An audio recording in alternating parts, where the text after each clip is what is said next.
Well, it's time again for Money Matters Nashville. We're here today with Wes Wood of Wood Financial Group. And you know, Wes, when it comes to getting ready for retirement, two of the biggest concerns are making sure your money grows as much as possible and, of course, keeping what you've saved safe. So how do you help people find the right balance of risk to help grow their money and, protection to help preserve it? Yeah, the biggest concern for retirees isn't the fear of passing away.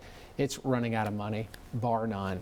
And one of the most important things people need to do in retirement is make sure they do have this good balance of risk, but also protection of principal and income. So what we have found is that most folks, when they retire, they need to make sure they have a certain amount of their portfolio in things that are going to give them interest and dividends that they can live off of while in retirement.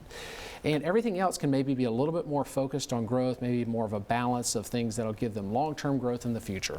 Now, are there investment strategies that can effectively combine growth potential and mitigating risk? Absolutely. There's instruments that can give you a combination of growth and income. Of course, there's risk with everything, and it's important just to figure out what your risk tolerance is and put those investment strategies in play that work well with you. Definitely. Okay, Wes, what do people need to know about balancing risk as their risk tolerance or financial circumstances change over time? Yeah. Well, the one thing that normally happens with folks, which is correct to be thinking of, is as you get closer to retirement or in retirement, you probably want to take less risk. Because if somebody's 20 years old and their 401k becomes a 201k, well, they've got 20 or 30 years before they're even thinking about using that money.